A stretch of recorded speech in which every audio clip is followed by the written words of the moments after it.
podcast is part of the Sports Social Podcast Network.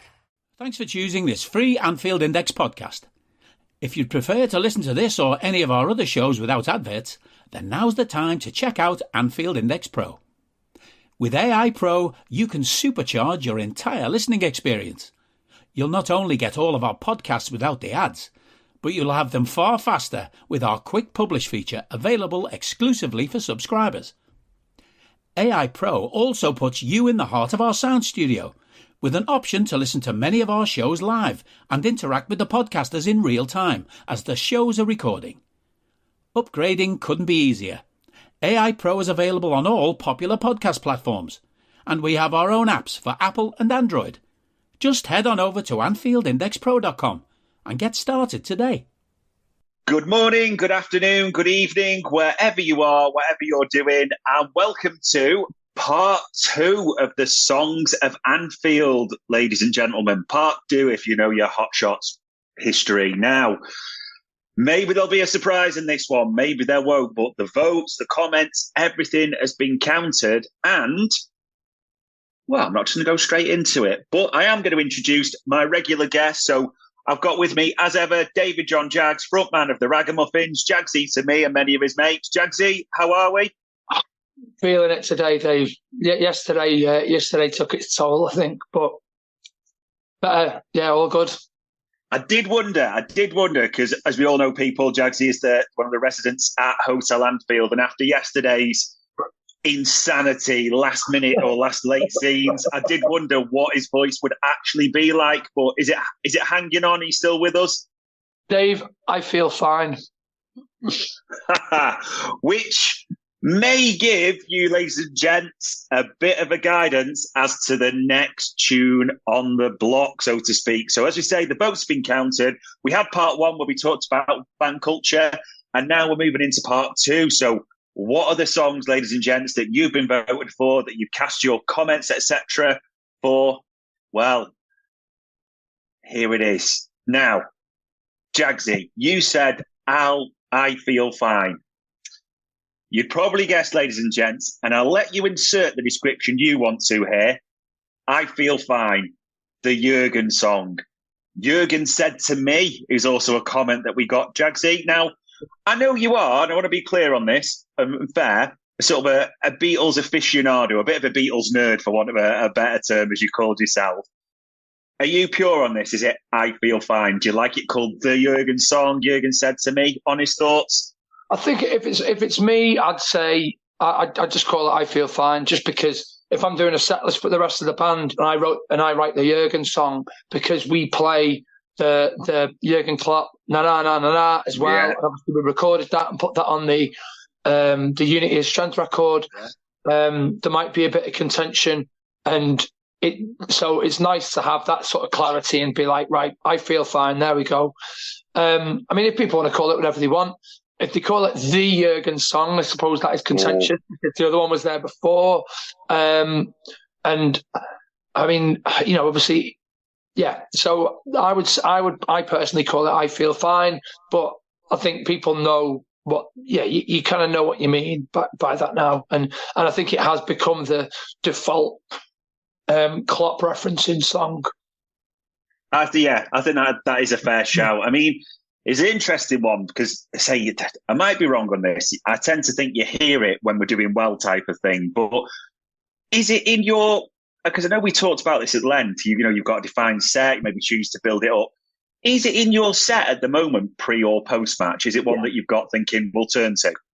Oh, absolutely. I mean, it is sort of like. I mean, not going to lie. Yesterday, when the first Spurs goal went in, and the place was going berserk in that sort of very brief window, I was thinking, well. There's not going to be. I had no faith in Spurs hanging on yesterday. Sorry, Spurs fans, if you're watching in your droves, but I just did not think they'd hang on yesterday. So at any point, especially when they went 1-0 up, I was like, right, I'm going to cram as many songs in and ride this little wave of added euphoria. So I was like, Ring of Fire, this, and LA. Then halfway through LA, City bloody equalised. So I was like, what can you do? You got to try and eke out everything you can as a performer and a musician, I guess. But yeah, obviously it helps. It helps when things are going well. Because it just because of I think that's because of the nature of the song or the chant, whatever. Because it is. It's just the way it is, I guess. And obviously, it was born out of us being on that incredible run in 2022. And obviously, I think we'll allude to it on a number of these things. I think songs obviously come out more freely and more naturally when things are going well, because you're not gonna.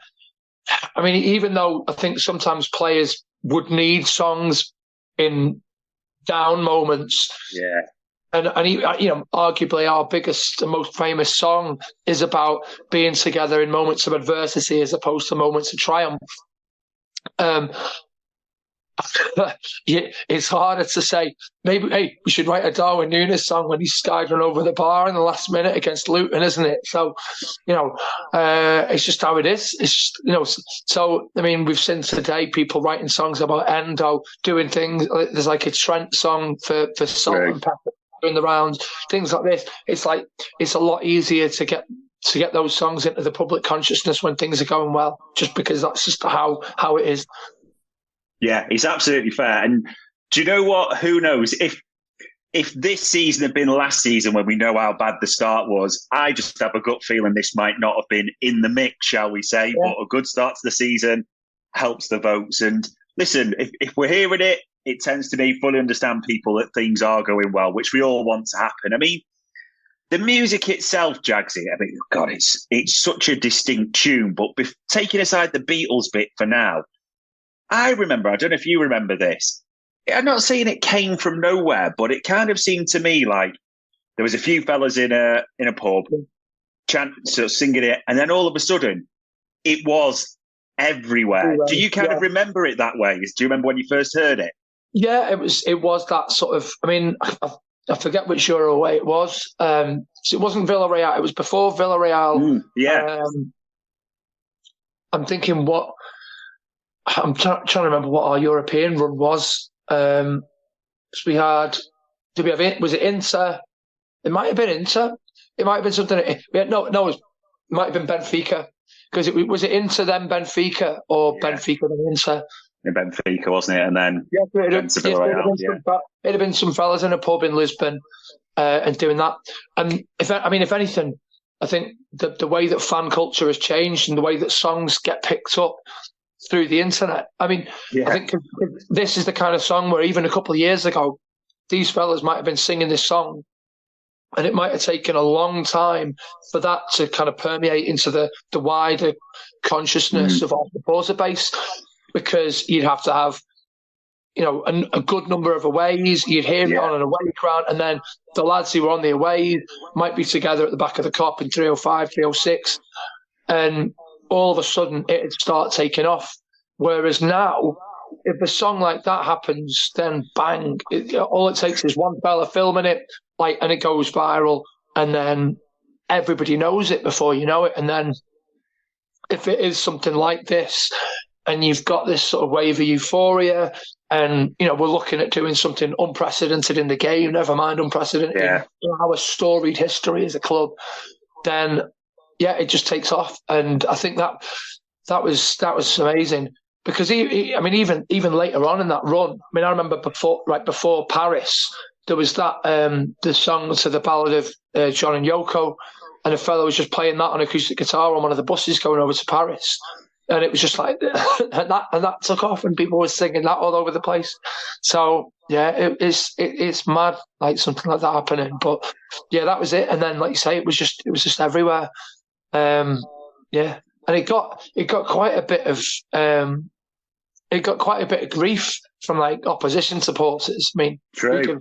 Who cares about? I remember West Ham saying something like it was a ridiculous song, and it's like a ridiculous song that was a song by the greatest band of all time, who by the way had a number one with it. So well done West Ham. Yeah, this. I know you are a Beatles nut, and this is one of those songs that it's in between that period, sort of 1964, isn't it? While they're at, you can argue the prime. I won't put that to you because I know you'll have a specific idea, but sort of Hard Day's Nights around that time. It's part of that Ticket to Ride. So it's part of that almost 3 tracks where you're like, they are putting out massive tunes sort of all the time in that regard. So do you think that is a part? Because I know probably your heart's saying that because of the Beatles and who it is, but do you think that is a part just because of the Beatles element, the Scouse element in that way?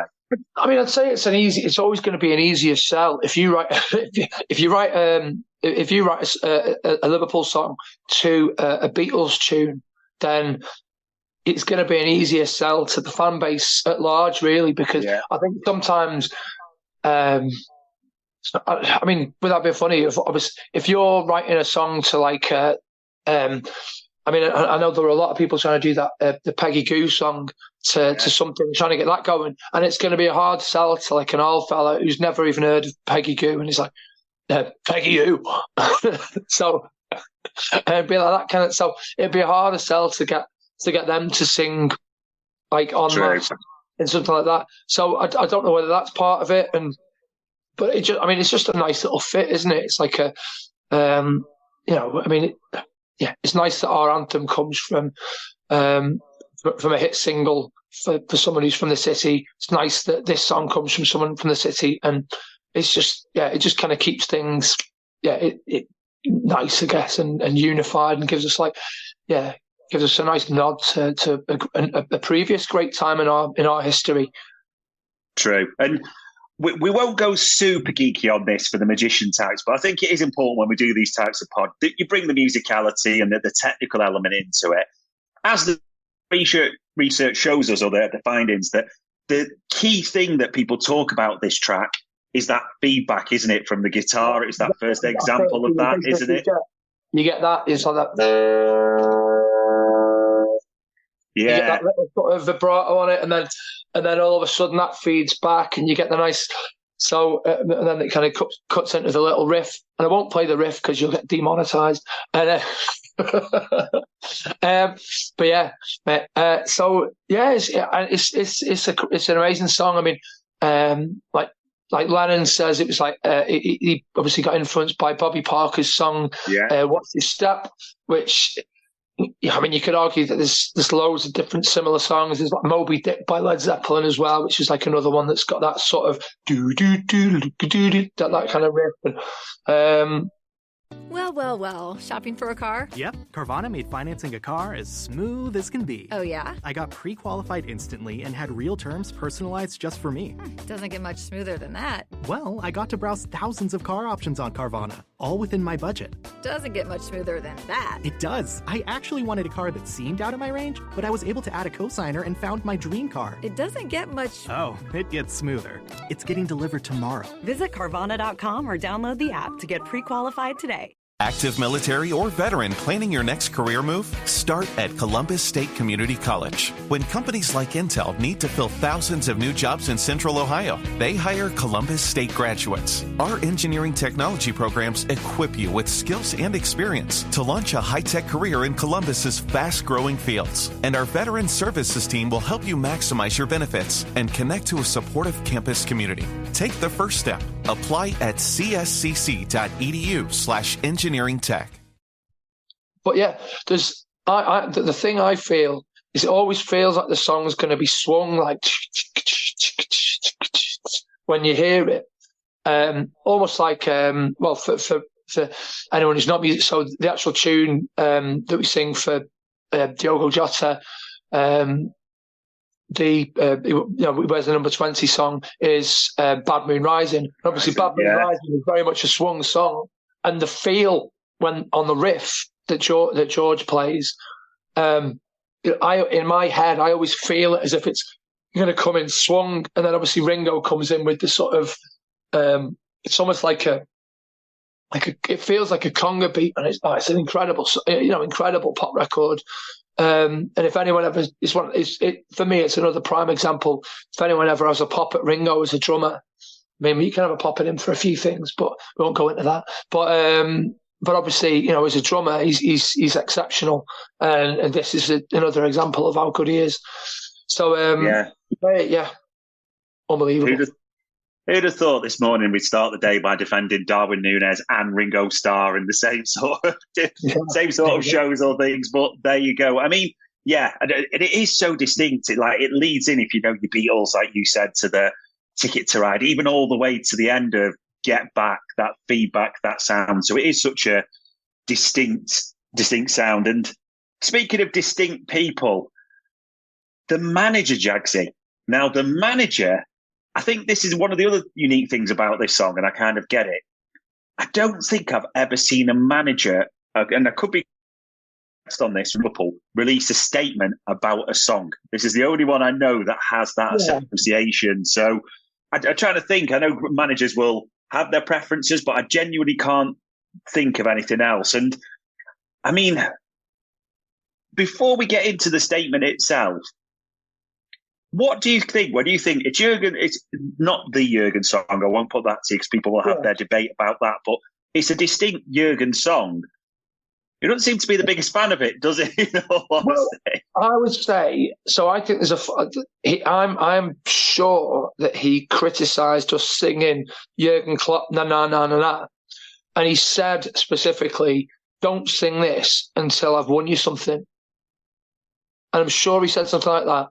So he's criticised us singing about him in the past. Now, I can understand what he's saying, and I can understand him as the manager feeling that the sort of, I mean, even from a management style, I imagine he's got the sort of situation where it's like the Shanklyism, isn't it? It's like you build your players up, so you want to make them feel. So when they need knocking down a peg.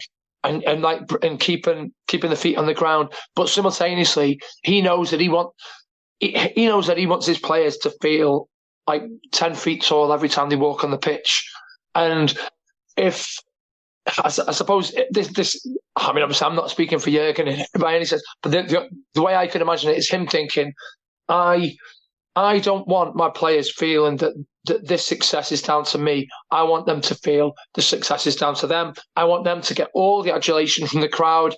If I get adulation at the end, great, that's fantastic. But conversely, no one apart from the Spy on Cop can tell the Anfield Spy on Cop what to sing. And I would run through a brick wall for Jurgen Klopp. As I'm sure, I mean, you know what? If he box off me, if he box off my family, I'd probably take a bullet for the fella. But I mean, I'm sure he won't want to change nappies at his age. So but he doesn't tell us what to sing. I'm sorry, Jurgen. You don't. So it's a difficult one, and I felt like it's not it's not always the best idea to antagonise your fan base, and ultimately any manager who tries to antagonise the fan base is only ever going to be one winner. So it's not the best, and I can understand him, and there's not many things that you'd ever kind of go to loggerheads with Klopp for, but I think he's wrong in this sense, but it's each to his own. And I mean, he's obviously said that he likes the song and he likes being sung about. It's just when, isn't it? So, yeah, I mean, I actually think you're absolutely spot on. That's my thinking. He's so big on his players, that feeling of university together, us against the world. I think that plays a part in his thinking. And like you said, he wants some of the songs to be about the team, the players. I might be wrong on this, but I get the feeling he loves more than anything, you'll know this, the fist pumps at the end, especially like yesterday after a big thing. That's kind of his song, chant, whatever you want to call it, in his head for me. I mean, that statement, because I've got it here. It's an interesting one. The first thing I have to say about it is I absolutely love the chant. We can debate whether it's a song or a chant. We'll come to this. I say it's because I don't want it to be any misunderstanding. I love that the chant exists. I love that it's sung. And more than anything else, I'm humbled it gives to supporters who I love and want to sing it when they come to Anfield. Just thinking about it gives me goosebumps. There's a nice bit of PR spin here, isn't there? The only exception I make, and it is much easier and much better to do in these notes, than it is in the heat of the game. And the reason he said that is, if you remember, Jagsy, the clips went viral, didn't they? Exactly. And he was a quite forceful, let's put it that way. I'm sure everyone's seen that one.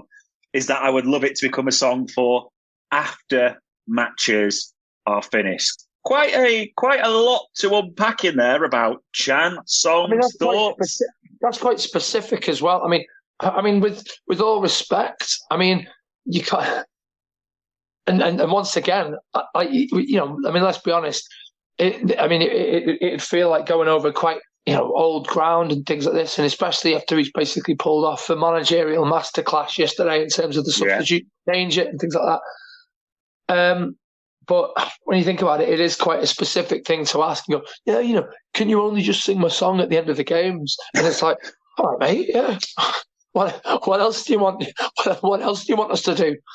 So I'll choreograph like this. So I'm being ridiculous, but yeah, it's a funny one, and I think it's one of those where sometimes a situation would occur.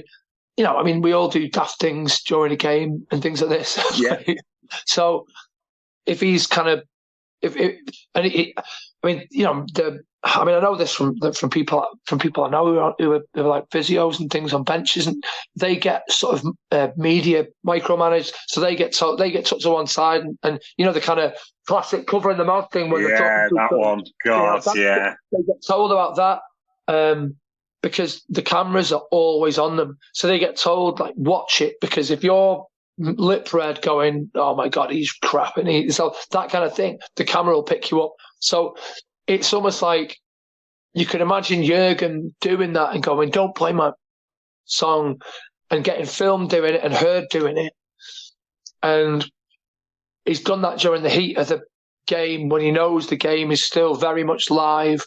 Yeah, it was the Bournemouth game, wasn't it? When we went down to 10 men with Alexis, and obviously defied logic by going 3-1 up.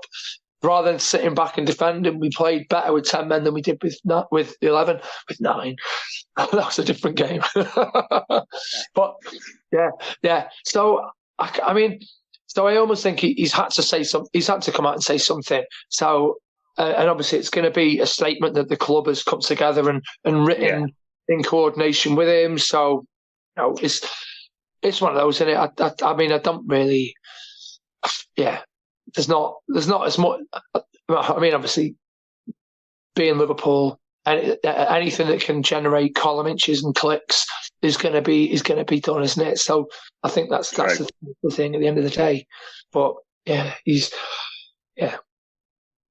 If maybe we'll put it this way in simple terms, Roy Hodgson would have not got away with that, as we know, type of thing. Not that Roy Hodgson would have a song, but if there's maybe, I like it if you only sing my song at the end of the game. Don't sing it during the game, because you might. I don't like it putting up the players when we're going away and losing the famous victory for Everton. Exactly. But if there's one man that can get away with it, Utopia, wasn't it? Yeah, God, back in the day. But you've got to be fair. If there's one man that can get away with it, it's Jurgen Klopp. If there's one man we would listen to when he's saying, don't sing my song, whereas everyone else should be looking around going, hey, at least you'd be going, yeah, okay, if that's what you want, we'll take this one. Like you say, no one likes to be told what to do. And I suppose with this song, we've talked about its uniqueness, the way it sits. Like, it's that unique song that just sort of came from nowhere and became viral overnight. We talked about it being that unique song, like the Beatles, that unique sound, that feedback, and where it sits sort of in a musicality sense. Is it fair to say as well, Jagsy, this is the unique song, as in, you hear it when we're doing well, and if it's like last season, no one wants to sing it and it dies out. Is this kind of the mood song, would you say? Maybe. I think I saw this. I saw Neil Atkinson say this. It's the only song we've got that references winning the league in 2020. Yeah. And considering it was 30 years, which is insane in itself when you say it now, considering it's 30 years between leagues, to only have this one song, which effectively references us winning the league as an aside, because I mean we're referring to the Jurgen song. It's a song. It's a song about us winning the league, and True. the fact that I mean, which is mad, and so it's almost like it's a song about the journey that we've gone on together, and it's a song about Jurgen coming to us and saying, what was the exact words? I'd like to have won if I've not won the league within the next 5 years or something, I'd feel. Well, he didn't say it like that. If I've not, but the way he phrased it was sort of like, why shouldn't we be looking to do that? And it was sort of like, so that's what it's a reference to, and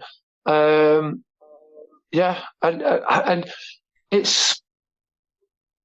Yeah, it's a funny one, that, but yeah, I mean, and it's something that we should be celebrating. And I mean, we've discussed previously about like some of our songs evolve over time and get added to, and as great things happen.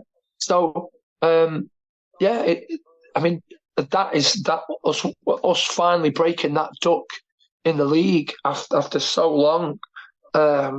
That feels like it should be something that is referenced and sung about. So, it does make it a sort of, for me, that makes it, because, I mean, sometimes I do think it's a bit, it's not always my favourite, but then again, when you have that, I mean, any song of ours where the entire crowd are going berserk for it is incredible. So, you don't have to think it's, you don't have to think it's like a musical masterpiece and to think this is great. And I think that's certainly the case for this one. But in terms of the mood, I can't really remember too many instances of it being sung and belted out last season. So yeah. Do you know what? When people were commenting and saying Jaggs in, I think it was fair. I'm kind of stealing and plagiarising a bit from some guy, but he said, I think back to that season where, if you remember, we had like Everton on the Sunday and we'd beaten Villarreal, like that week where we played like United, a Champions League semi-final, Everton, and we were winning all those games. Yeah. And it was, like you said, it was the one that united. And he made a couple, he sort of put it in two parts. It was really well put. That bit where it's like you could feel everyone was there going, I'm so glad. And the whole stadium sort of comes to its feet, that euphoria, as you said before. So, yeah, I mean Wembley as well. The Wembley one was just off the scale. But then again, I'm pretty sure we sung it like during the game at Wembley. So if anything, if he's going to have a go at us thinking a game's won already, that game against City when we're 3-0 up at half time, having absolutely played them off the park, and somehow they were dreadful that day, and we were incredible, and we still only won 3-2, and it did feel a bit sort of like squeaky bum time at the end, which, I mean, out of any game I think we've ever had, I've never felt more sort of like, yeah, it's fine. Hang on, is it fine? But that isn't fine. It was like, yeah, we're okay. And even there was that, like, I only saw it the other day, that the Thiago one where he does the sort of like Karate Kid, like, the ball kick out wide. And we could have made it like 4-1, but then suddenly they had it 3. So that was an insane night. But that could have been a case of like sleepwalking into like missing out on one of the great days. But so we'll have sung it during the game then. So it is what it is, Jurgen. And you're right though. It's special. Like, you think that season, the Carabao final, you hear it, and then especially, and maybe just because we love football, we love it in the summertime, down to Wembley a couple of times, the bit, and it's there, so it is euphoric. I mean, probably the right thing to finish on, in simple terms, Jaggsy, is if you're being asked to play this more, if you're wanting to play it more, if you're hearing it more, it probably means we're doing well as the season goes on, doesn't it? In simple terms, the more you hear it towards the end of the season, the better it's going to be.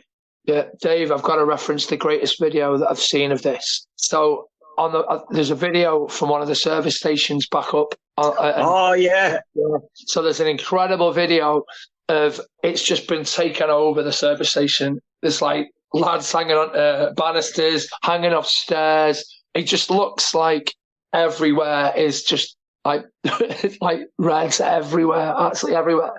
And then like a security guard comes out looking like Keith Laird, the dog loving fire warden in Phoenix Nights, and he comes out with a megaphone and like one of those sort of, the thing you speak into the bullhorn, and like this fella nicks it off him and starts going, "Oh, I'm so glad," and it's incredible.